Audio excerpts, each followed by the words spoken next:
생생건강통입니다. 오늘 소개해 드릴 책은 정세현 한의사의 염증예방이라는 책입니다. 정세현 한의사는 우리가 평소에 즐겨 먹는 음식들을 약재로 삼아 음식으로 우리 몸을 치료하는 식치라는 방법을 환자들에게 소개한다고 합니다. 이 책에서는 모든 병의 원인은 염증이라고 하며 염증을 체질별로 관리하는 방법에 대해 소개하고 있습니다. 그럼 본문을 조금 소개해 드리겠습니다. 모든 질병의 시작은 염증입니다. 그 중에서도 우리를 오래 괴롭히고 못살게 구는 건 만성염증입니다. 급성염증은 약성이 강한 약으로 치료하면 빨리 나을 수 있는데 만성염증을 없애려면 긴 시간이 필요하기 때문에 강한 약을 쓰기에는 어려움이 있습니다. 그래서 전 대안으로 약성이 분명하되 성질이 부드러운 음식을 처방해 식치하고 있습니다. 우리는 모두 다 다른 체질로 태어났습니다. 오장육부의 강약이 달라 강한 부분이 있으면 약한 부분도 존재합니다. 대개는 자신의 약한 부분에서 염증이 만성적으로 발현되기 마련입니다. 호흡기가 약하면 만성비염을 앓게 될 수 있고 장이 약하면 장염으로 오래 고생하거나 방광이 약하면 만성 방광염에 시달리게 될 것이고요. 문제의 원인을 찾고 개선하는 과정에서 몸과 마음의 균형을 하나씩 맞춰나갈 때 저는 큰 보람을 느낍니다. 식치하는 과정 동안 몸이 회복되면서 환자 스스로 건강에 대한 깨달음을 얻을 때 저는 희열을 느낍니다. 실제로 처음 진료실을 찾아왔을 때 고통으로 얼룩진 환자들의 얼굴이 식치를 통해 환한 빛을 찾고 만성염증으로부터 해방되었음을 알릴 때 이 직업을 선택하길 정말 잘했다는 생각이 듭니다. 최근에는 검색만 하면 수십 수만 가지의 염증자가 치료 방법들이 쏟아집니다. 그러다 보니 잘못된 정보들이 어느새 진짜가 되어 아픈 사람들을 유혹하고 지갑을 열게 하는 경우를 많이 봤습니다. 정보의 홍수 속에서 내게 맞는 정보를 가려내지 못하면 문제는 실타래처럼 점점 더 복잡해질 수밖에 없습니다. 만성염증은 또 다른 만성염증을 낳습니다. 염증의 원인을 찾기 전 우리는 염증의 본질에 관해 이해할 필요가 있습니다. 염증이 발생한다는 것은 본디 나쁜 현상이 아닙니다. 몸속에 염증이라는 불이 나는 것은 전쟁이 일어났기 때문입니다.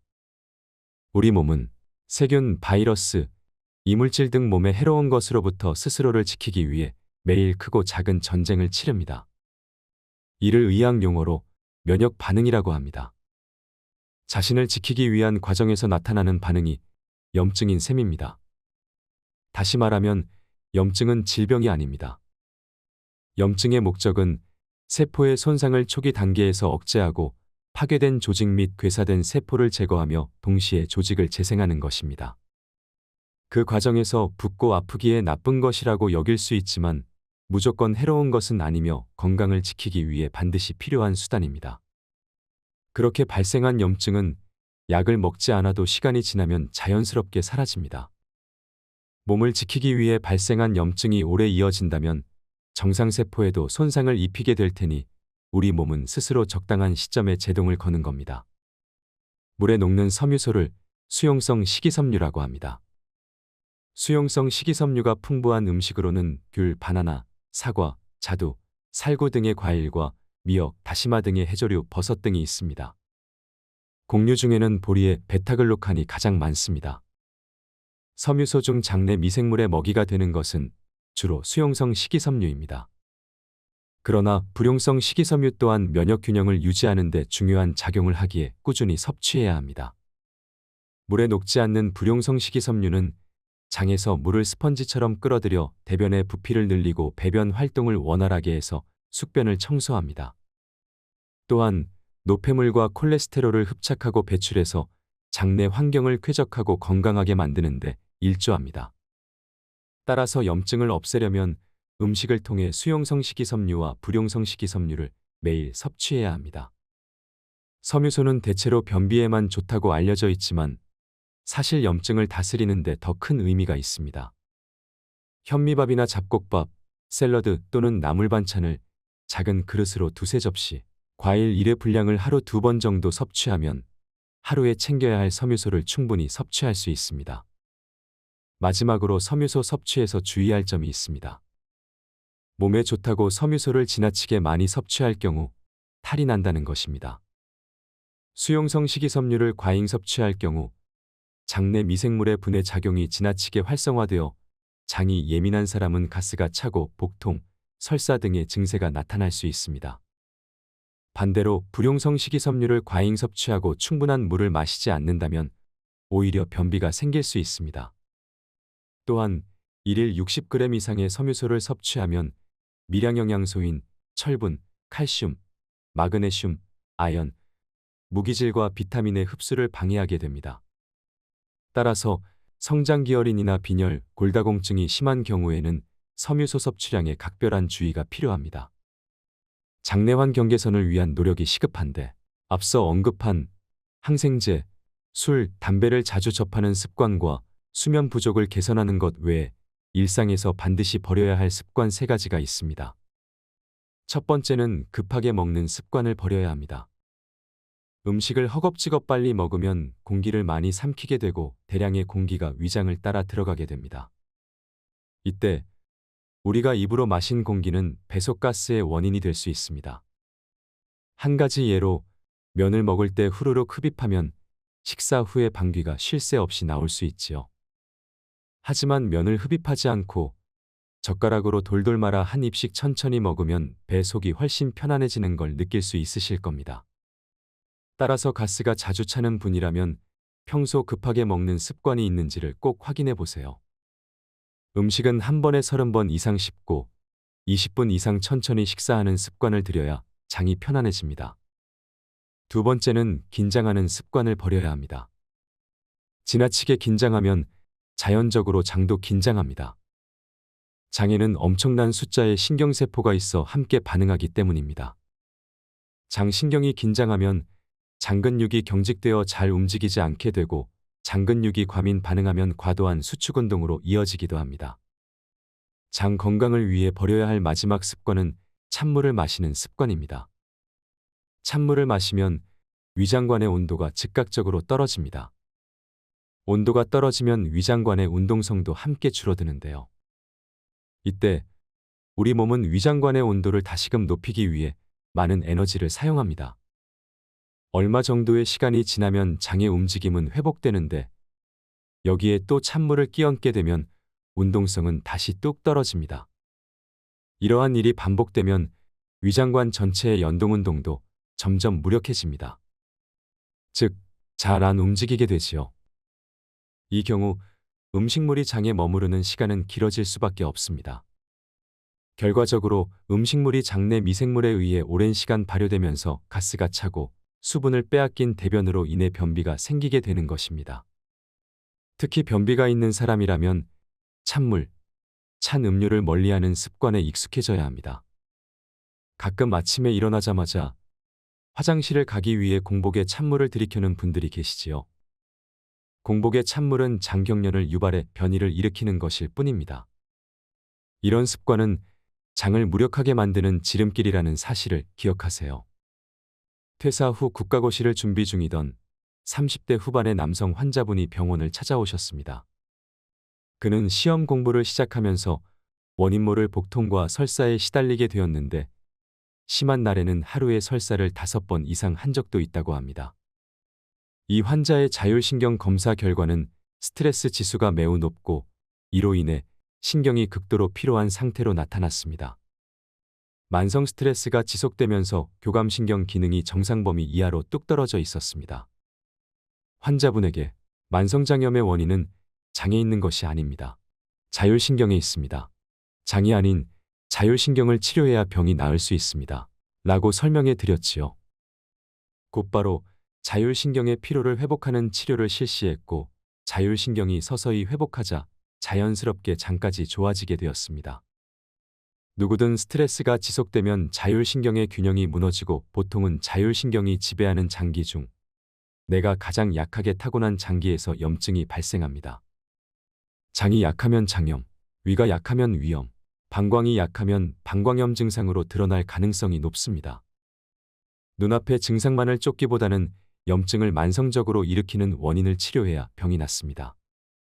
이쯤 되면 건강과 염증 해방의 자율신경이 상당히 중요하다는 사실을 눈치채셨을 거라 생각합니다. 그렇다면 자율신경에 문제가 생겼을 때 빨리 알아차리고 대처하는 것이 중요할 텐데요. 다행스럽게도 자율신경 역시 다른 장기와 마찬가지로 균형이 깨지면 우리 몸에 SOS 신호를 보냅니다.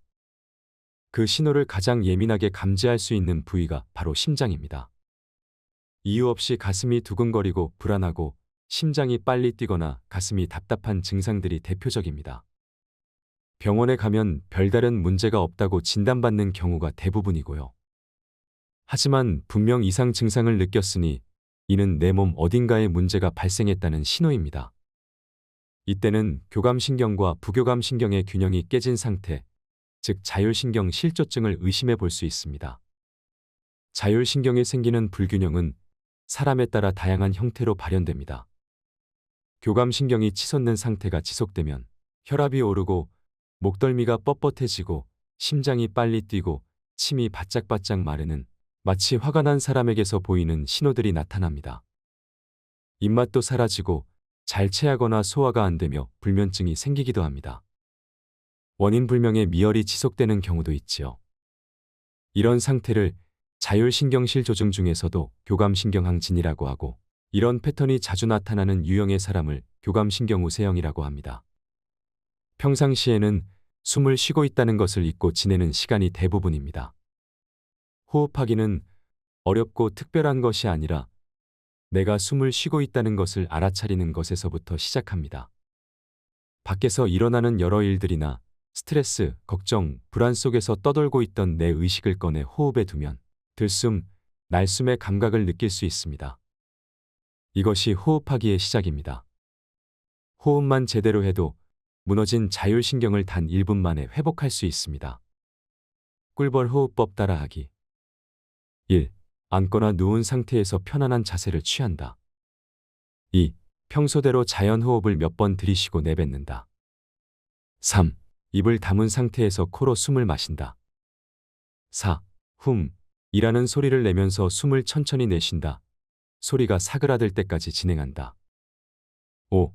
5회 반복한 뒤 평소의 자연호흡으로 돌아와 들숨과 날숨을 편안하게 느껴본다. 초보자라면 처음에는 호흡을 느끼는 것조차 어렵게 느껴질 수 있습니다. 이럴 때 한 손은 가슴, 다른 한 손은 배에 얹고 들숨과 날숨을 천천히 느껴보길 바랍니다. 코로 숨을 마시면 배가 볼록해지고 흠소리와 함께 숨을 뱉으면 배가 홀쭉해지는 걸 느낄 수 있습니다. 들이마시는 숨보다 내쉬는 숨을 더 오래 유지하면 이완작용이 증가되어 효과가 더 좋습니다. 마음속으로 하나, 둘, 셋, 넷 세면서 숨을 마시고 하나, 둘, 셋, 넷 세면서 숨을 뱉어보세요. 좀 더 편안하게 호흡 운동을 진행할 수 있을 겁니다. 지금부터 소개하는 굶지 않고 내장지방을 가장 빠르게 뺄 수 있는 내장지방 다이어트 10계명을 실천해 보길 바랍니다. 1. 식사는 길게 하기. 평소에 복부비만이라는 것이 뭔지 모를 정도로 뱃살이 잘 찌지 않는 사람들에게는 한 가지 공통점이 있습니다. 음식을 천천히 오래오래 씹어 먹는다는 것입니다. 반대로 살이 쉽게 찌는 사람들은 식사할 때 허겁지겁 급하게 먹는다는 특징이 있습니다. 빨리 먹을 경우 뱃살이 쉽게 찔 수밖에 없는데 그 이유는 인슐린 때문입니다. 인슐린은 혈당을 처리하는 동시에 지방을 합성시키는 호르몬입니다. 급하게 먹는 속도만큼 혈당이 치솟고 이를 조절하기 위해 췌장에서는 인슐린을 과잉분비하게 되는데요. 혈중 인슐린 수치가 높으면 지방이 쉽게 쌓여 살이 잘 찌는 체질로 변합니다. 식사를 20분 이상 천천히 하는 습관을 들이면 뱃살이 잘 찌지 않습니다. 일 때문에 바빠서 제때 식사를 못하고 시간이 날 때 급하게 먹을 수밖에 없다는 분들이 있는데 이런 경우 뱃살뿐 아니라 위장병까지 평생 달고 살 가능성이 높습니다. 건강을 위해서라도 20분의 식사 시간만큼은 확보하면 어떨까요? 2. 수시로 물 마시기. 우리 몸에서 노폐물이 빠져나갈 수 있는 유일한 방법은 땀과 대변, 소변을 통해서인데 모두 물이 있어야만 가능합니다. 일단 노폐물이 잘 빠져나가야 좋은 것을 채울 수 있습니다. 노폐물을 비우고 활력을 주는 영양소로 채우는 순환 사이클이 활성화되면 신체의 흐름이 굉장히 원활해집니다. 특히 다이어트 기간에는 수시로 물을 마시는 것이 좋습니다. 물이 몸속으로 들어가면 우리 몸은 소화 흡수하고 대사시키고 배출하기 위해 바삐 움직입니다. 물을 대사시키는 과정에서도 칼로리가 소비됩니다. 그래서 물을 마시고 배출시키는 것만 잘해도 다이어트 효과가 극대화됩니다. 또한 물을 마시면 장 운동을 촉진해서 변비를 해소하는 효과도 얻을 수 있습니다. 3. 흰쌀밥을 현미밥으로 바꾸기. 한국인은 쌀밥이 주식이기 때문에 밥이 다이어트에 가장 큰 영향을 줍니다. 그래서 매일 먹는 주식을 흰쌀밥에서 현미밥으로 바꾸는 것만으로도 뱃살 감량에 효과를 볼 수 있습니다. 백미와 현미는 칼로리 면에서는 큰 차이가 없지만 흰쌀밥의 혈당 지수는 70, 현미밥의 혈당 지수는 55로 현미밥의 혈당 지수가 흰쌀밥보다 현저히 낮습니다. 그뿐만 아니라 현미밥은 꼬들꼬들한 식감이 있기 때문에 자연스럽게 오래 씹게 되지요. 그래서 식사 시간이 길어지는데 보통 식사를 시작한 지 20분이 지나면 뇌에서 포만감을 느끼게 하는 호르몬이 분비됩니다. 이 때문에 폭식과 과식에서 멀어지게 되고 식사 후에도 든든함이 오래가기 때문에 군것질거리가 크게 당기지 않습니다. 단, 소화에 어려움이 있어서 현미밥이 꺼려진다면 발화현미밥을 시도해보세요. 4. 밥은 소식하기. 식사할 때 밥을 많이 먹는 유형이 있고 반찬을 많이 먹는 유형이 있습니다. 뱃살이 걱정이라면 밥은 적게 반찬은 다양하게 먹는 것이 도움이 됩니다. 밥의 양을 반 공기로 줄이고 대신 단백질 반찬, 해조류, 섬유질이 가득한 채소 반찬을 골고루 섭취하세요. 이렇게 하면 다이어트 과정에서 변비가 생기거나 영양 결핍으로 탈모, 피부 노화 같은 부작용이 생길 가능성이 없습니다. 오히려 반찬을 통해 각종 비타민과 미네랄 등을 충분히 섭취함으로써 대사 과정을 촉진시켜 내장 지방은 빠지고 덤으로 피부가 좋아지는 효과까지 얻을 수 있습니다. 한 가지 주의할 점은 맨입으로 먹어도 괜찮을 만큼 반찬의 간을 싱겁게 해야 한다는 것입니다. 밥은 적게 먹지만 반찬은 짜게 또 많이 먹으면 물을 들이켜게 되어 부종이 생기고 혈압이 높아지는 등 부작용이 발생할 수 있습니다. 밥은 소식하고 반찬은 싱겁게 먹는 것이 핵심입니다. 5. 단백질 충분히 섭취하기. 왜 자꾸 허기가 지죠? 하는 분들이 있다면 식단 체크를 해보시길 바랍니다. 밥빵, 면, 떡 같은 탄수화물 위주로 먹는 사람들은 자주 배가 고픕니다. 식사한 지 얼마 되지도 않았는데 배가 금방 꺼지는 일이 빈번하지요. 굶주림을 참는 다이어트는 오래가지 못합니다. 든든함을 유지하고 근육 손실을 방지하려면 충분한 단백질 섭취가 매우 중요합니다. 하루 적정 단백질 섭취량은 체중 1kg당 1g 정도로 계산하면 되는데 예를 들어 몸무게가 60kg이라면 하루 60g 정도의 단백질이 필요한 셈입니다. 그리고 저녁 혹은 주말에 몰아서 섭취하는 것보다 식사할 때마다 두부, 콩, 생선, 계란, 닭고기 같은 단백질을 골고루 섭취해야 효율이 올라갑니다. 6. 저녁 식사 가볍게 하기. 내장지방 다이어트는 아침, 점심, 저녁 식사량의 비율이 정말 중요합니다. 매일의 컨디션에 따라 중중소 또는 중대로 먹으면 되는데 아침과 점심은 상황에 따라 바뀌더라도 저녁 식사만큼은 소, 즉 새끼 중에서 가장 단촐하게 먹는 것이 중요합니다. 가끔 저녁에 회식을 하거나 친구들과 만나 좋은 시간을 보내는 것 정도는 괜찮습니다. 자주 반복되지만 않으면 말이지요. 저녁에 기름지고 칼로리가 높은 음식 그리고 술까지 곁들여서 만찬을 하는 것이 습관이 되면 뱃살이 야금야금 늘어날 수밖에 없습니다. 저도 저녁 식사 모임 후 조금 과식한 것 같은 날에는 집에 들어가기 전에 일부러 걷거나 달밤에 체조라도 해서 그날의 과잉 칼로리는 그날 해결하고 잠자리에 들려고 노력하고 있습니다. 자기 전에 먹는 야식은 물론 금물입니다. 7. 간식 챙겨 먹기. 간식을 드세요. 네. 간식을 먹으라고요? 간식, 잘만 활용하면 내장 지방을 빠르게 없애는 데 도움이 됩니다. 이는 배가 고프지도 않는데 주전부리를 챙겨 먹으라는 말이 아닙니다. 사람마다 활동량은 다 다른데 바쁘게 일하는 경우에는 아침과 점심, 점심과 저녁 식간 사이에 허기가 찾아올 수 있습니다. 허기진 상태에서 식사를 하게 되면 백발백중 폭식과 과식을 하게 되지요. 그래서 이럴 때는 식간의 허기를 면할 정도로만 간식을 먹는 것이 좋습니다. 다이어트용 간식으로는 아몬드, 캐슈너트, 해바라기 씨 같은 견과류, 카카오 99%의 다크초콜릿 2조각과 물, 혹은 당근이나 샐러리 같은 채소 스틱 정도가 적절합니다. 단, 카페인에 예민하다면 오후에 초콜릿 섭취는 피하시길 바랍니다. 8. 설탕을 멀리하기. 설탕은 중독성이 강합니다. 한번 먹게 되면 계속해서 당기는데 먹으면 먹을수록 몸을 망가뜨립니다.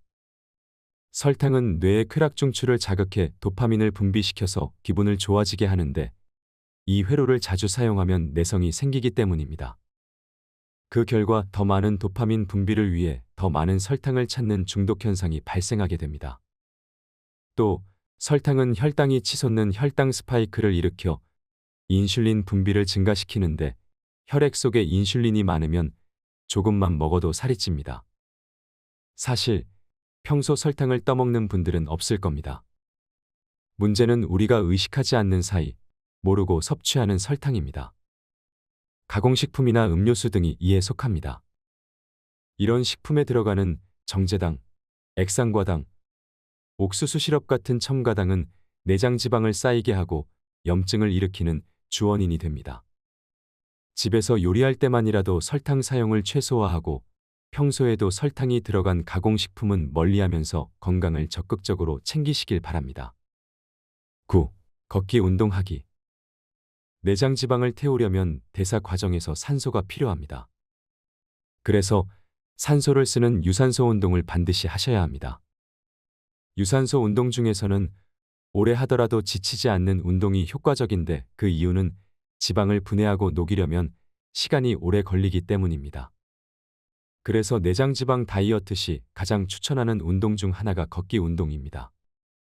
제대로만 걸으면 달릴 때보다 더 빠르게 지방을 연소시킬 수 있습니다. 특히 아침 공복의 걷기 운동은 뱃살을 빼는데 가장 효과적이고요. 그런데 주의할 점이 있습니다. 아침 공복에 하는 걷기 운동은 자칫 근육 손실도 불러올 수 있습니다. 이 때문에 팔다리가 가늘고 근육량이 적은 사람은 주의가 필요합니다. 반면에 전체적으로 비만이면서 근육량과 체지방이 많은 분들이라면 너무나 효과적이니 매일 45분에서 1시간 정도는 꾸준히 걷기를 바랍니다. 최종당화산물이라고 하는 당독소는 단백질이 설탕 같은 당류와 반응할 때 생성되는 변성 단백질입니다. 몸 안에 떠돌아다니는 당분이 많을 때 단백질과 반응하여 자체 생산되기도 하고 당독소가 많은 음식을 통해 몸속으로 들어오기도 하지요. 당독소가 혈관에 쌓이면 혈관 내피세포의 염증을 일으켜 동맥경화를 유발합니다. 뇌신경에 축적되면 신경독성을 일으켜 파킨슨 질환이나 알츠하이머 치매 같은 퇴행성 질환을 촉진하고요. 피부에 축적되면 피부세포의 염증 반응을 촉진해 주름살을 늘리고 노화를 앞당깁니다. 특히 당뇨 환자라면 더 조심해야 합니다. 당독소가 끼치는 해악은 셀 수 없이 많은데 그 중에서도 가장 치명적인 것은 뇌신경의 만성염증을 초래하여 서서히 죽어가게 한다는 것입니다. 뇌신경의 염증을 부르는 당독소를 줄이려면 가장 먼저 설탕을 비롯한 당 섭취를 자제해야 합니다. 혈액 속에 잉여 당이 많이 떠돌아다니면 체내에서 만들어지는 내인 당독소가 증가하기 때문이지요. 동시에 음식을 통해 직접적으로 섭취하는 외인성 당독소를 줄이는 것도 중요합니다. 지금부터는 당독소가 많은 음식들, 당독소를 유발하는 조리법 등을 살펴보려고 합니다. 당독소가 가장 많이 측정되는 음식은 고온에서 직화로 가열한 육류입니다. 단백질은 열에 가장 취약하기 때문에 고온에서 가열하면 그 구조가 쉽게 변성되고 그로 인해 당독소 함유량이 급격히 상승합니다. 헤어드라이기에 뜨거운 바람으로 머리카락을 말리면 모발이 갈라지고 잘 상하는 것과 같은 이치라고 생각하면 쉽습니다. 같은 재료를 요리할 때도 고온에서 굽거나 볶거나 튀기면 당독소가 증폭되고 물로 삶거나 찌거나 데치면 당독소 발생이 억제됩니다. 조리할 때 물을 매개체로 사용하면 직접 가열하는 것보다 온도가 덜 오르기 때문이지요. 같은 식품이라도 조리 방법에 따라 당독소 함량을 대폭 낮출 수 있습니다.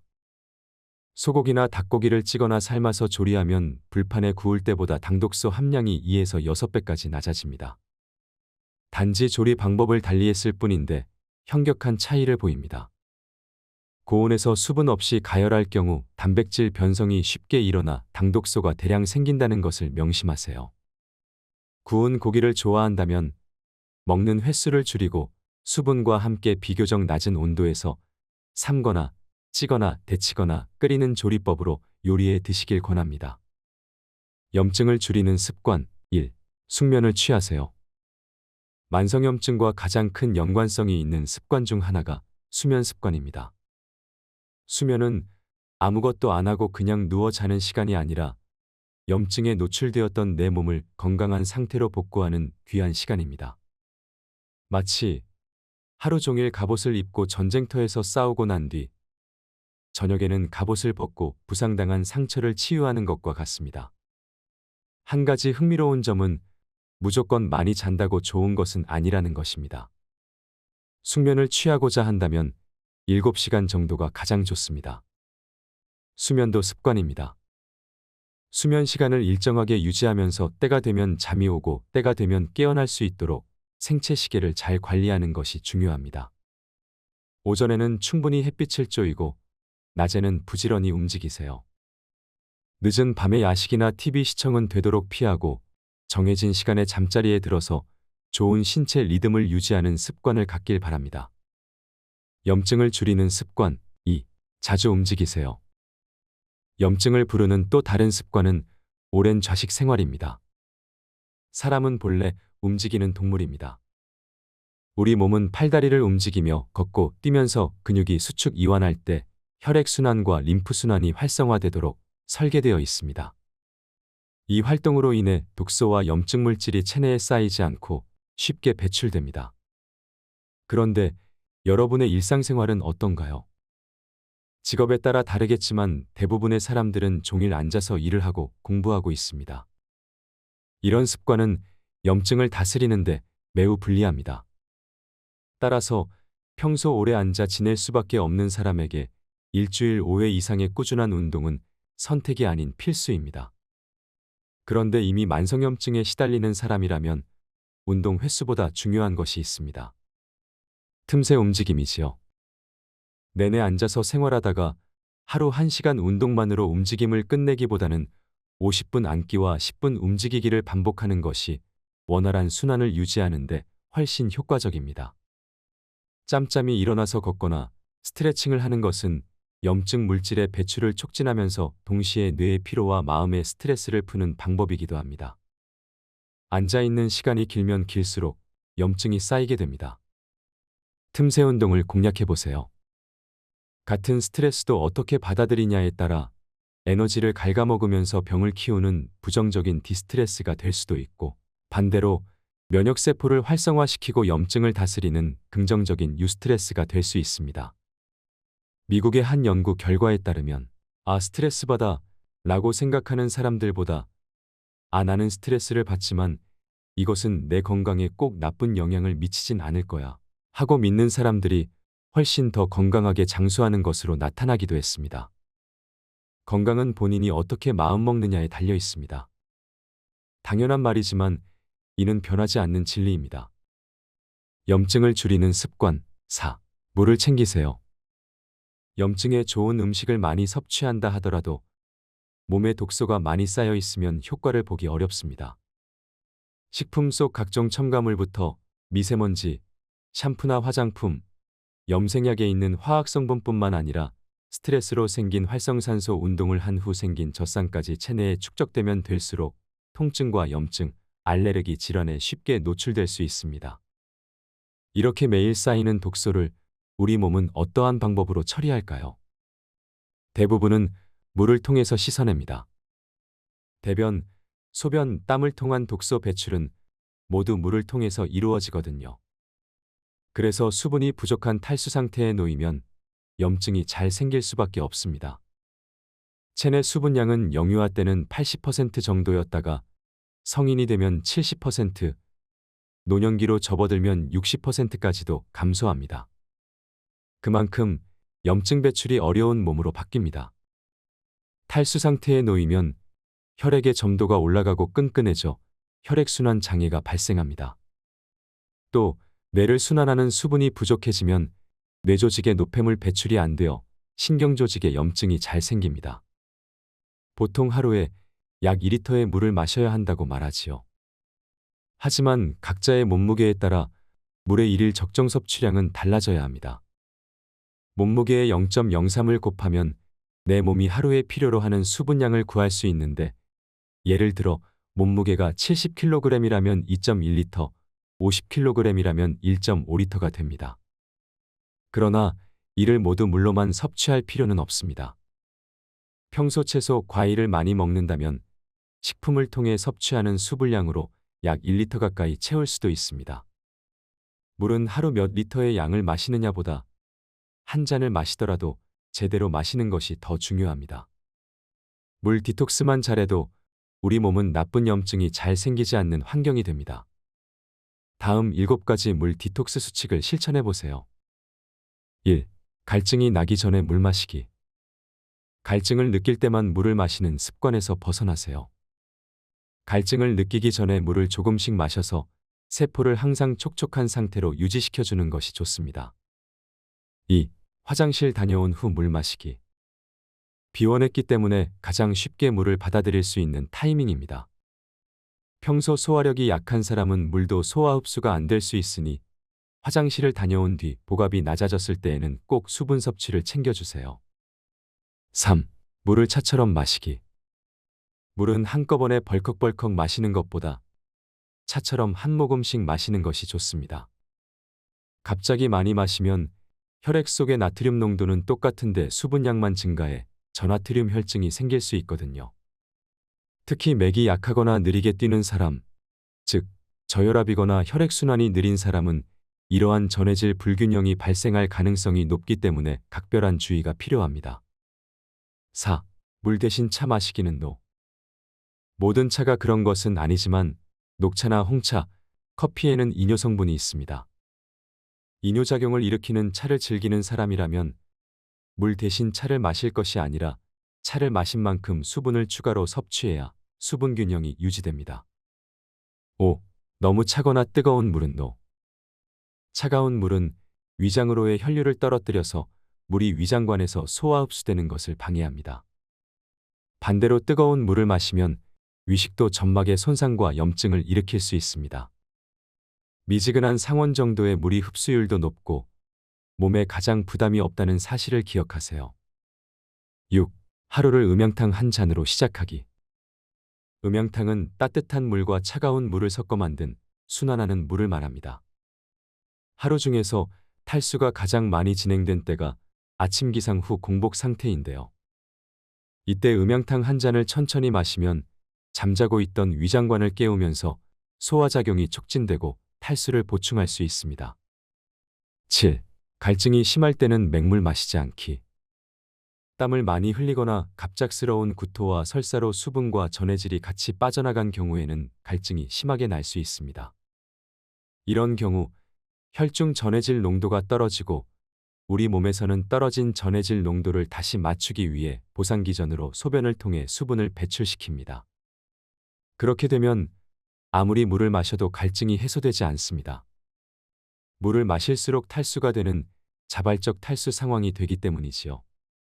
이럴 때는 물 한 컵에 소금 2분의 1 작은 숟가락을 추가해 체액과 같은 농도로 만들어 먹어야 탈수 상태에서 회복될 수 있습니다. 지금까지 들어주셔서 감사합니다. 건강한 하루 되세요. 생생건강통입니다. 오늘 소개해 드릴 책은 정세현 한의사의 염증예방이라는 책입니다. 정세현 한의사는 우리가 평소에 즐겨 먹는 음식들을 약재로 삼아 음식으로 우리 몸을 치료하는 식치라는 방법을 환자들에게 소개한다고 합니다. 이 책에서는 모든 병의 원인은 염증이라고 하며 염증을 체질별로 관리하는 방법에 대해 소개하고 있습니다. 그럼 본문을 조금 소개해 드리겠습니다. 모든 질병의 시작은 염증입니다. 그 중에서도 우리를 오래 괴롭히고 못 살게 구는 건 만성염증입니다. 급성염증은 약성이 강한 약으로 치료하면 빨리 나을 수 있는데 만성염증을 없애려면 긴 시간이 필요하기 때문에 강한 약을 쓰기에는 어려움이 있습니다. 그래서 전 대안으로 약성이 분명하되 성질이 부드러운 음식을 처방해 식치하고 있습니다. 우리는 모두 다 다른 체질로 태어났습니다. 오장육부의 강약이 달라 강한 부분이 있으면 약한 부분도 존재합니다. 대개는 자신의 약한 부분에서 염증이 만성적으로 발현되기 마련입니다. 호흡기가 약하면 만성비염을 앓게 될 수 있고, 장이 약하면 장염으로 오래 고생하거나, 방광이 약하면 만성 방광염에 시달리게 될 것이고요. 문제의 원인을 찾고 개선하는 과정에서 몸과 마음의 균형을 하나씩 맞춰나갈 때 저는 큰 보람을 느낍니다. 식치하는 과정 동안 몸이 회복되면서 환자 스스로 건강에 대한 깨달음을 얻을 때 저는 희열을 느낍니다. 실제로 처음 진료실을 찾아왔을 때 고통으로 얼룩진 환자들의 얼굴이 식치를 통해 환한 빛을 찾고 만성염증으로부터 해방되었음을 알릴 때 이 직업을 선택하길 정말 잘했다는 생각이 듭니다. 최근에는 검색만 하면 수십 수만 가지의 염증자가 치료 방법들이 쏟아집니다. 그러다 보니 잘못된 정보들이 어느새 진짜가 되어 아픈 사람들을 유혹하고 지갑을 열게 하는 경우를 많이 봤습니다. 정보의 홍수 속에서 내게 맞는 정보를 가려내지 못하면 문제는 실타래처럼 점점 더 복잡해질 수밖에 없습니다. 만성염증은 또 다른 만성염증을 낳습니다. 염증의 원인을 찾기 전 우리는 염증의 본질에 관해 이해할 필요가 있습니다. 염증이 발생한다는 것은 본디 나쁜 현상이 아닙니다. 몸속에 염증이라는 불이 나는 것은 전쟁이 일어났기 때문입니다. 우리 몸은 세균, 바이러스, 이물질 등 몸에 해로운 것으로부터 스스로를 지키기 위해 매일 크고 작은 전쟁을 치릅니다. 이를 의학 용어로 면역 반응이라고 합니다. 자신을 지키기 위한 과정에서 나타나는 반응이 염증인 셈입니다. 다시 말하면 염증은 질병이 아닙니다. 염증의 목적은 세포의 손상을 초기 단계에서 억제하고 파괴된 조직 및 괴사된 세포를 제거하며 동시에 조직을 재생하는 것입니다. 그 과정에서 붓고 아프기에 나쁜 것이라고 여길 수 있지만 무조건 해로운 것은 아니며 건강을 지키기 위해 반드시 필요한 수단입니다. 그렇게 발생한 염증은 약을 먹지 않아도 시간이 지나면 자연스럽게 사라집니다. 몸을 지키기 위해 발생한 염증이 오래 이어진다면 정상세포에도 손상을 입히게 될 테니 우리 몸은 스스로 적당한 시점에 제동을 거는 겁니다. 물에 녹는 섬유소를 수용성 식이섬유라고 합니다. 수용성 식이섬유가 풍부한 음식으로는 귤, 바나나, 사과, 자두, 살구 등의 과일과 미역, 다시마 등의 해조류, 버섯 등이 있습니다. 곡류 중에는 보리에 베타글루칸이 가장 많습니다. 섬유소 중 장내 미생물의 먹이가 되는 것은 주로 수용성 식이섬유입니다. 그러나 불용성 식이섬유 또한 면역 균형을 유지하는 데 중요한 작용을 하기에 꾸준히 섭취해야 합니다. 물에 녹지 않는 불용성 식이섬유는 장에서 물을 스펀지처럼 끌어들여 대변의 부피를 늘리고 배변 활동을 원활하게 해서 숙변을 청소합니다. 또한 노폐물과 콜레스테롤을 흡착하고 배출해서 장내 환경을 쾌적하고 건강하게 만드는데 일조합니다. 따라서 염증을 없애려면 음식을 통해 수용성 식이섬유와 불용성 식이섬유를 매일 섭취해야 합니다. 섬유소는 대체로 변비에만 좋다고 알려져 있지만 사실 염증을 다스리는 데 더 큰 의미가 있습니다. 현미밥이나 잡곡밥, 샐러드 또는 나물 반찬을 작은 그릇으로 두세 접시, 과일 1회 분량을 하루 2번 정도 섭취하면 하루에 챙겨야 할 섬유소를 충분히 섭취할 수 있습니다. 마지막으로 섬유소 섭취에서 주의할 점이 있습니다. 몸에 좋다고 섬유소를 지나치게 많이 섭취할 경우 탈이 난다는 것입니다. 수용성 식이섬유를 과잉 섭취할 경우 장내 미생물의 분해 작용이 지나치게 활성화되어 장이 예민한 사람은 가스가 차고 복통, 설사 등의 증세가 나타날 수 있습니다. 반대로 불용성 식이섬유를 과잉 섭취하고 충분한 물을 마시지 않는다면 오히려 변비가 생길 수 있습니다. 또한 1일 60g 이상의 섬유소를 섭취하면 미량 영양소인 철분, 칼슘, 마그네슘, 아연, 무기질과 비타민의 흡수를 방해하게 됩니다. 따라서 성장기어린이나 빈혈, 골다공증이 심한 경우에는 섬유소 섭취량에 각별한 주의가 필요합니다. 장내환 경계선을 위한 노력이 시급한데 앞서 언급한 항생제, 술, 담배를 자주 접하는 습관과 수면 부족을 개선하는 것 외에 일상에서 반드시 버려야 할 습관 3가지가 있습니다. 첫 번째는 급하게 먹는 습관을 버려야 합니다. 음식을 허겁지겁 빨리 먹으면 공기를 많이 삼키게 되고 대량의 공기가 위장을 따라 들어가게 됩니다. 이때 우리가 입으로 마신 공기는 배속가스의 원인이 될 수 있습니다. 한 가지 예로 면을 먹을 때 후루룩 흡입하면 식사 후에 방귀가 쉴 새 없이 나올 수 있지요. 하지만 면을 흡입하지 않고 젓가락으로 돌돌 말아 한 입씩 천천히 먹으면 배 속이 훨씬 편안해지는 걸 느낄 수 있으실 겁니다. 따라서 가스가 자주 차는 분이라면 평소 급하게 먹는 습관이 있는지를 꼭 확인해 보세요. 음식은 한 번에 30번 이상 씹고 20분 이상 천천히 식사하는 습관을 들여야 장이 편안해집니다. 두 번째는 긴장하는 습관을 버려야 합니다. 지나치게 긴장하면 자연적으로 장도 긴장합니다. 장에는 엄청난 숫자의 신경세포가 있어 함께 반응하기 때문입니다. 장신경이 긴장하면 장근육이 경직되어 잘 움직이지 않게 되고 장근육이 과민 반응하면 과도한 수축운동으로 이어지기도 합니다. 장 건강을 위해 버려야 할 마지막 습관은 찬물을 마시는 습관입니다. 찬물을 마시면 위장관의 온도가 즉각적으로 떨어집니다. 온도가 떨어지면 위장관의 운동성도 함께 줄어드는데요. 이때 우리 몸은 위장관의 온도를 다시금 높이기 위해 많은 에너지를 사용합니다. 얼마 정도의 시간이 지나면 장의 움직임은 회복되는데 여기에 또 찬물을 끼얹게 되면 운동성은 다시 뚝 떨어집니다. 이러한 일이 반복되면 위장관 전체의 연동운동도 점점 무력해집니다. 즉, 잘 안 움직이게 되지요. 이 경우 음식물이 장에 머무르는 시간은 길어질 수밖에 없습니다. 결과적으로 음식물이 장내 미생물에 의해 오랜 시간 발효되면서 가스가 차고 수분을 빼앗긴 대변으로 인해 변비가 생기게 되는 것입니다. 특히 변비가 있는 사람이라면 찬물, 찬 음료를 멀리하는 습관에 익숙해져야 합니다. 가끔 아침에 일어나자마자 화장실을 가기 위해 공복에 찬물을 들이켜는 분들이 계시지요. 공복의 찬물은 장경련을 유발해 변이를 일으키는 것일 뿐입니다. 이런 습관은 장을 무력하게 만드는 지름길이라는 사실을 기억하세요. 퇴사 후 국가고시를 준비 중이던 30대 후반의 남성 환자분이 병원을 찾아오셨습니다. 그는 시험 공부를 시작하면서 원인 모를 복통과 설사에 시달리게 되었는데 심한 날에는 하루에 설사를 5번 이상 한 적도 있다고 합니다. 이 환자의 자율신경 검사 결과는 스트레스 지수가 매우 높고 이로 인해 신경이 극도로 피로한 상태로 나타났습니다. 만성 스트레스가 지속되면서 교감신경 기능이 정상 범위 이하로 뚝 떨어져 있었습니다. 환자분에게 만성장염의 원인은 장에 있는 것이 아닙니다. 자율신경에 있습니다. 장이 아닌 자율신경을 치료해야 병이 나을 수 있습니다. 라고 설명해 드렸지요. 곧바로 자율신경의 피로를 회복하는 치료를 실시했고 자율신경이 서서히 회복하자 자연스럽게 장까지 좋아지게 되었습니다.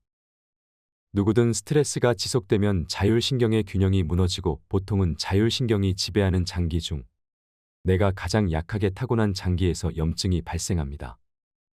장이 약하면 장염, 위가 약하면 위염, 방광이 약하면 방광염 증상으로 드러날 가능성이 높습니다. 눈앞의 증상만을 쫓기보다는 염증을 만성적으로 일으키는 원인을 치료해야 병이 낫습니다.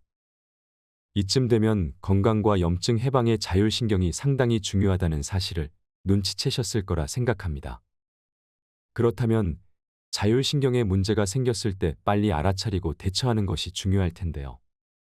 다행스럽게도 자율신경 역시 다른 장기와 마찬가지로 균형이 깨지면 우리 몸에 SOS 신호를 보냅니다. 그 신호를 가장 예민하게 감지할 수 있는 부위가 바로 심장입니다. 이유 없이 가슴이 두근거리고 불안하고 심장이 빨리 뛰거나 가슴이 답답한 증상들이 대표적입니다. 병원에 가면 별다른 문제가 없다고 진단받는 경우가 대부분이고요. 하지만 분명 이상 증상을 느꼈으니 이는 내 몸 어딘가에 문제가 발생했다는 신호입니다. 이때는 교감신경과 부교감신경의 균형이 깨진 상태, 즉 자율신경 실조증을 의심해 볼 수 있습니다. 자율신경에 생기는 불균형은 사람에 따라 다양한 형태로 발현됩니다. 교감신경이 치솟는 상태가 지속되면 혈압이 오르고 목덜미가 뻣뻣해지고 심장이 빨리 뛰고 침이 바짝바짝 마르는 마치 화가 난 사람에게서 보이는 신호들이 나타납니다. 입맛도 사라지고 잘 체하거나 소화가 안 되며 불면증이 생기기도 합니다. 원인 불명의 미열이 지속되는 경우도 있지요. 이런 상태를 자율신경실 조증 중에서도 교감신경항진이라고 하고, 이런 패턴이 자주 나타나는 유형의 사람을 교감신경우세형이라고 합니다. 평상시에는 숨을 쉬고 있다는 것을 잊고 지내는 시간이 대부분입니다. 호흡하기는 어렵고 특별한 것이 아니라 내가 숨을 쉬고 있다는 것을 알아차리는 것에서부터 시작합니다. 밖에서 일어나는 여러 일들이나 스트레스, 걱정, 불안 속에서 떠돌고 있던 내 의식을 꺼내 호흡에 두면 들숨, 날숨의 감각을 느낄 수 있습니다. 이것이 호흡하기의 시작입니다. 호흡만 제대로 해도 무너진 자율신경을 단 1분 만에 회복할 수 있습니다.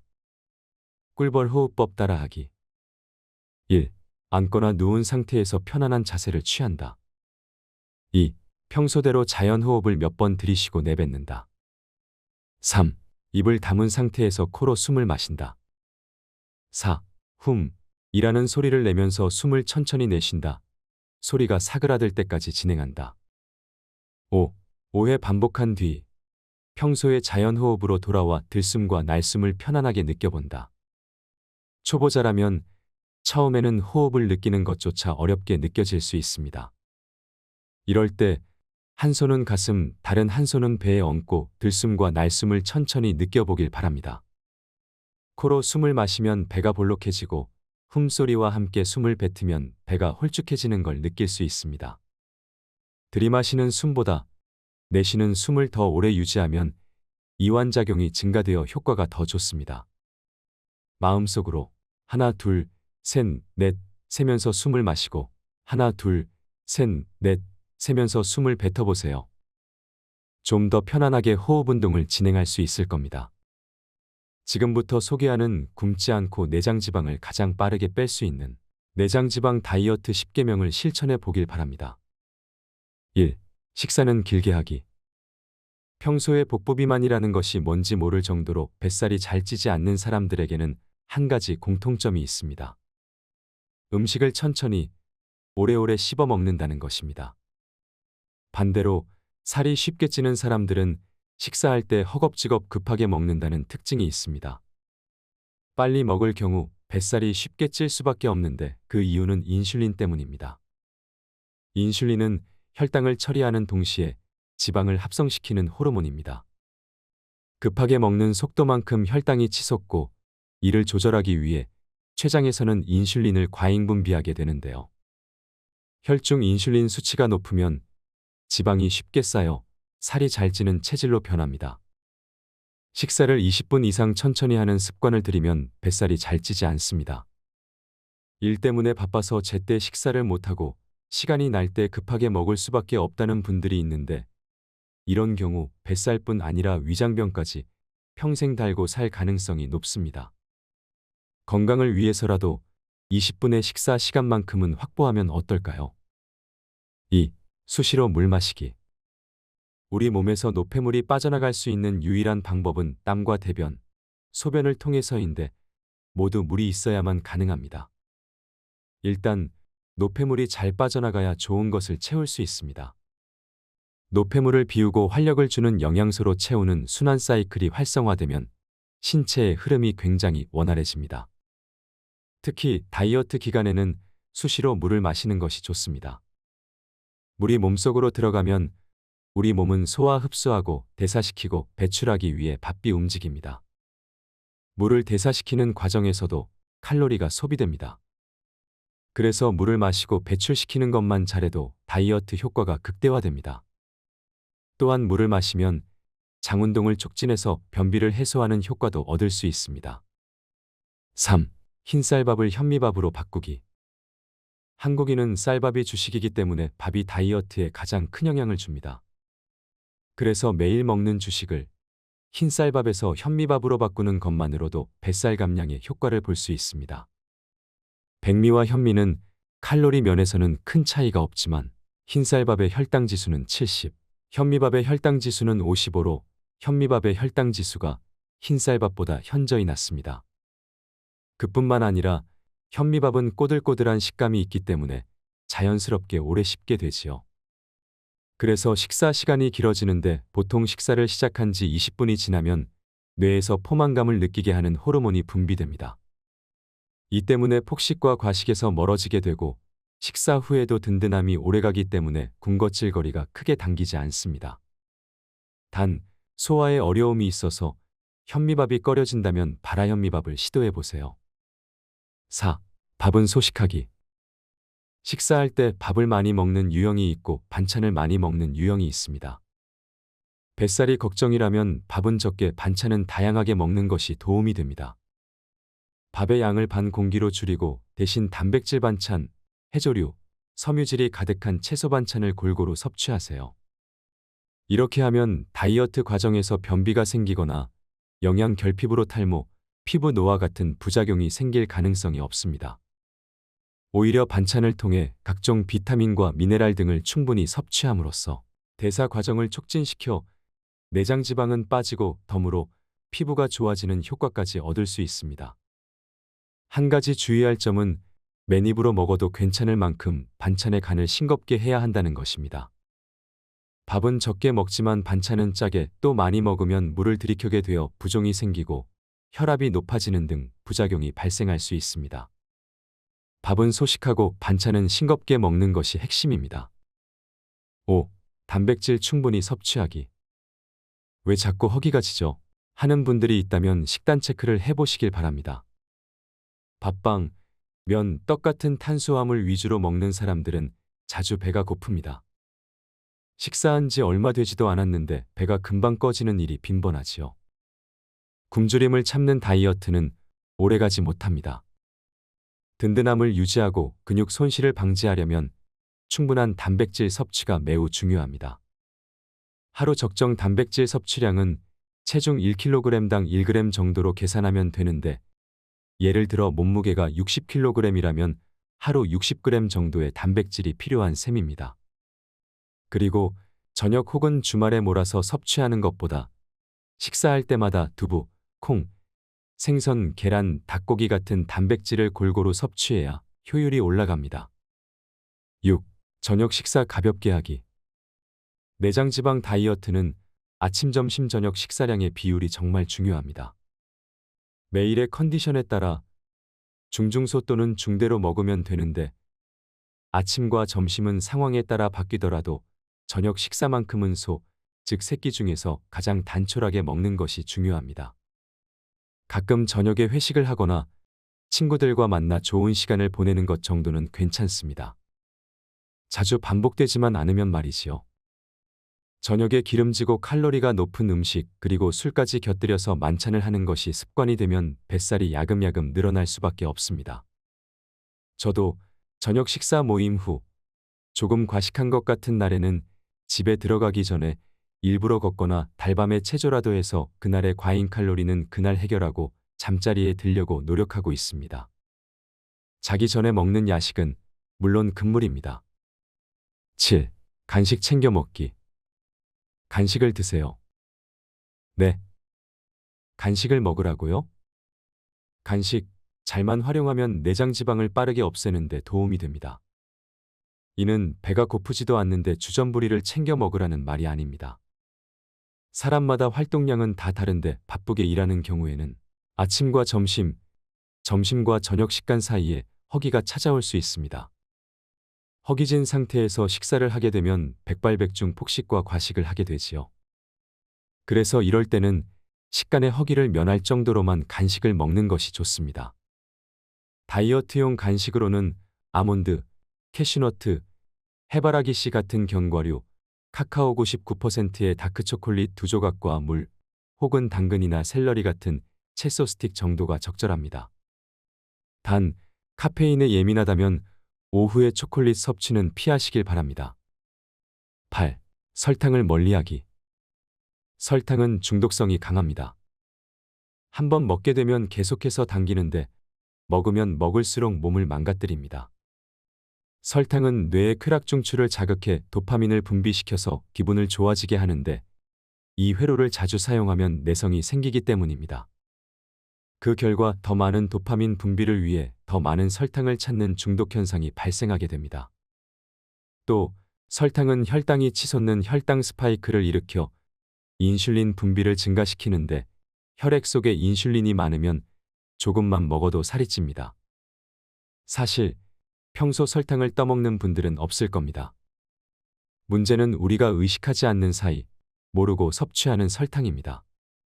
가공식품이나 음료수 등이 이에 속합니다. 이런 식품에 들어가는 정제당, 액상과당, 옥수수 시럽 같은 첨가당은 내장 지방을 쌓이게 하고 염증을 일으키는 주원인이 됩니다. 집에서 요리할 때만이라도 설탕 사용을 최소화하고 평소에도 설탕이 들어간 가공식품은 멀리하면서 건강을 적극적으로 챙기시길 바랍니다. 9. 걷기 운동하기. 내장 지방을 태우려면 대사 과정에서 산소가 필요합니다. 그래서 산소를 쓰는 유산소 운동을 반드시 하셔야 합니다. 유산소 운동 중에서는 오래 하더라도 지치지 않는 운동이 효과적인데 그 이유는 지방을 분해하고 녹이려면 시간이 오래 걸리기 때문입니다. 그래서 내장 지방 다이어트 시 가장 추천하는 운동 중 하나가 걷기 운동입니다. 제대로만 걸으면 달릴 때보다 더 빠르게 지방을 연소시킬 수 있습니다. 특히 아침 공복의 걷기 운동은 뱃살을 빼는데 가장 효과적이고요. 그런데 주의할 점이 있습니다.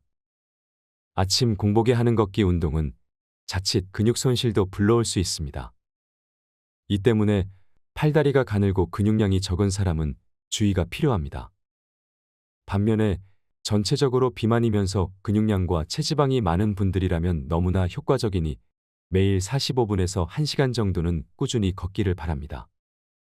최종당화산물이라고 하는 당독소는 단백질이 설탕 같은 당류와 반응할 때 생성되는 변성 단백질입니다. 몸 안에 떠돌아다니는 당분이 많을 때 단백질과 반응하여 자체 생산되기도 하고 당독소가 많은 음식을 통해 몸속으로 들어오기도 하지요. 당독소가 혈관에 쌓이면 혈관 내피세포의 염증을 일으켜 동맥경화를 유발합니다. 뇌신경에 축적되면 신경독성을 일으켜 파킨슨 질환이나 알츠하이머 치매 같은 퇴행성 질환을 촉진하고요.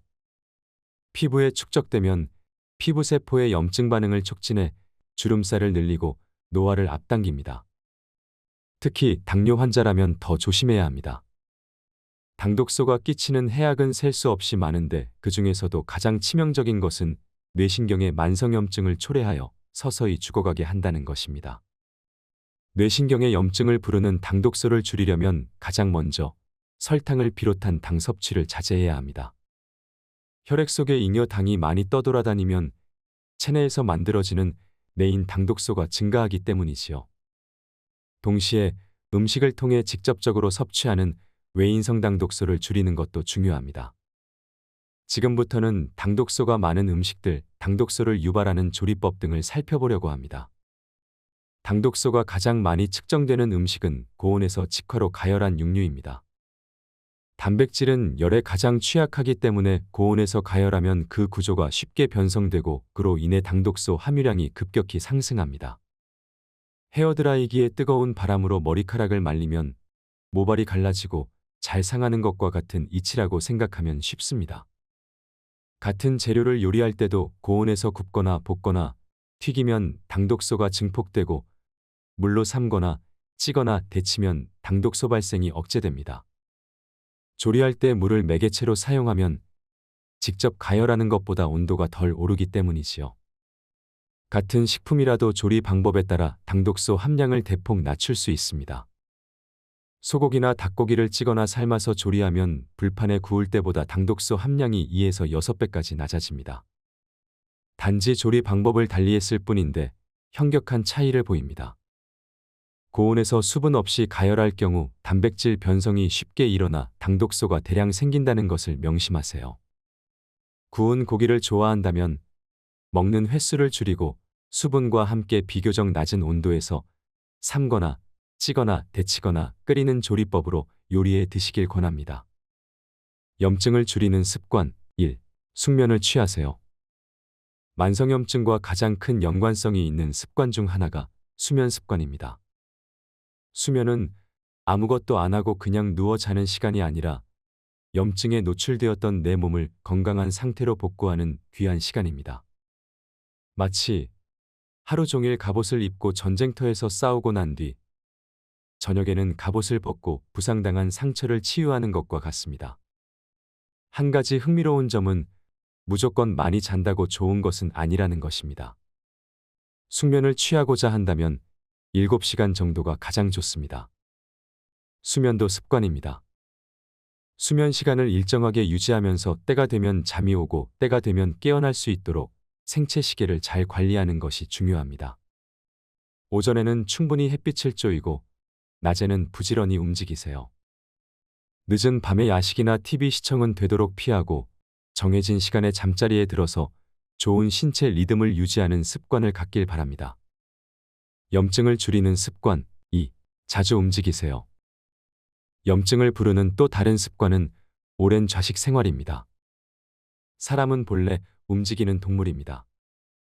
우리 몸은 팔다리를 움직이며 걷고 뛰면서 근육이 수축 이완할 때 혈액순환과 림프순환이 활성화되도록 설계되어 있습니다. 이 활동으로 인해 독소와 염증 물질이 체내에 쌓이지 않고 쉽게 배출됩니다. 그런데 여러분의 일상생활은 어떤가요? 직업에 따라 다르겠지만 대부분의 사람들은 종일 앉아서 일을 하고 공부하고 있습니다. 이런 습관은 염증을 다스리는데 매우 불리합니다. 따라서 평소 오래 앉아 지낼 수밖에 없는 사람에게 일주일 5회 이상의 꾸준한 운동은 선택이 아닌 필수입니다. 그런데 이미 만성염증에 시달리는 사람이라면 운동 횟수보다 중요한 것이 있습니다. 틈새 움직임이지요. 내내 앉아서 생활하다가 하루 1시간 운동만으로 움직임을 끝내기보다는 50분 앉기와 10분 움직이기를 반복하는 것이 원활한 순환을 유지하는 데 훨씬 효과적입니다. 짬짬이 일어나서 걷거나 스트레칭을 하는 것은 염증 물질의 배출을 촉진하면서 동시에 뇌의 피로와 마음의 스트레스를 푸는 방법이기도 합니다.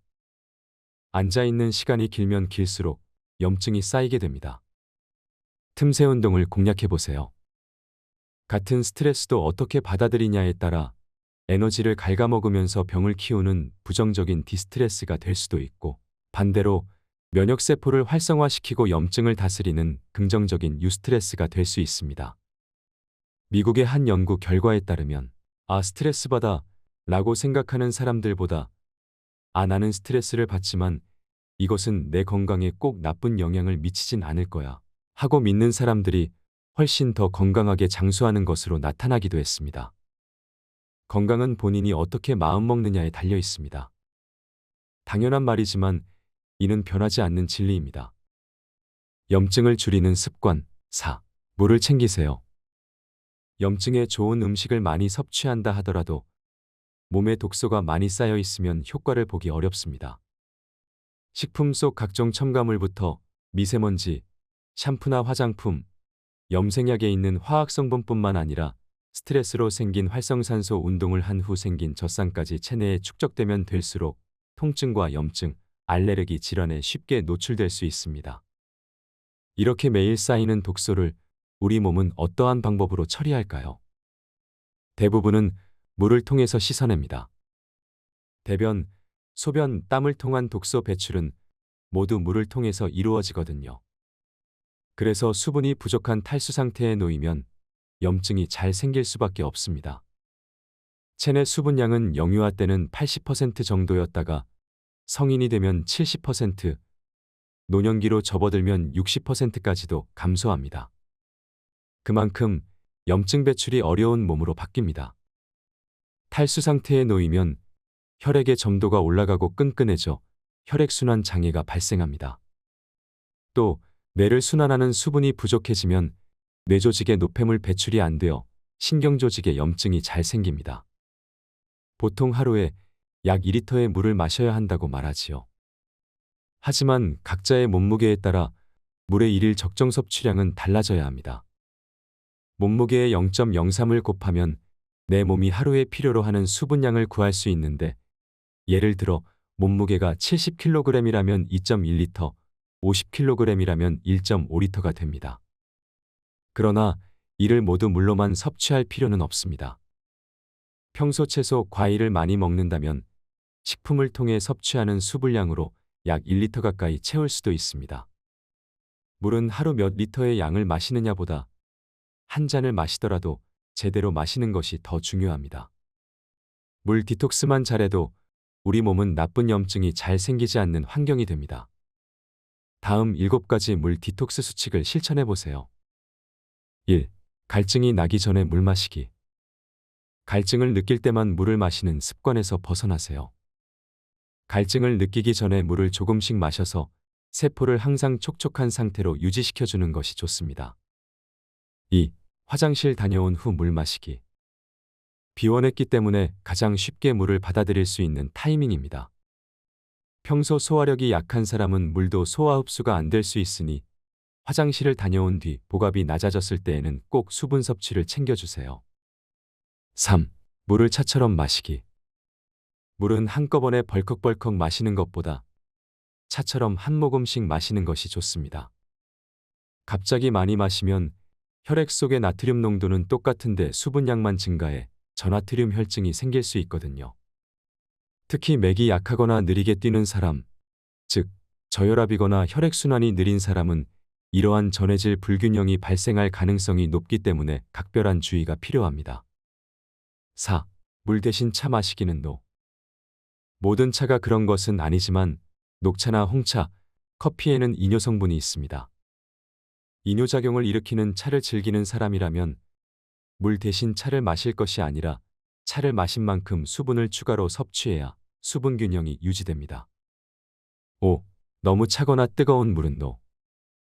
차가운 물은 위장으로의 혈류를 떨어뜨려서 물이 위장관에서 소화 흡수되는 것을 방해합니다.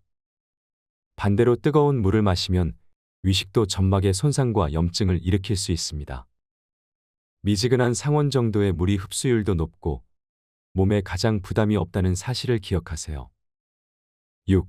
하루를 음양탕 한 잔으로 시작하기. 음양탕은 따뜻한 물과 차가운 물을 섞어 만든 순환하는 물을 말합니다. 하루 중에서 탈수가 가장 많이 진행된 때가 아침 기상 후 공복 상태인데요. 이때 음양탕 한 잔을 천천히 마시면 잠자고 있던 위장관을 깨우면서 소화작용이 촉진되고 탈수를 보충할 수 있습니다. 7. 갈증이 심할 때는 맹물 마시지 않기. 땀을 많이 흘리거나 갑작스러운 구토와 설사로 수분과 전해질이 같이 빠져나간 경우에는 갈증이 심하게 날 수 있습니다. 이런 경우 혈중 전해질 농도가 떨어지고 우리 몸에서는 떨어진 전해질 농도를 다시 맞추기 위해 보상기전으로 소변을 통해 수분을 배출시킵니다. 그렇게 되면 아무리 물을 마셔도 갈증이 해소되지 않습니다. 물을 마실수록 탈수가 되는 자발적 탈수 상황이 되기 때문이지요. 이럴 때는 물 한 컵에 소금 2분의 1 작은 숟가락을 추가해 체액과 같은 농도로 만들어 먹어야 탈수 상태에서 회복될 수 있습니다. 지금까지 들어주셔서 감사합니다. 건강한 하루 되세요.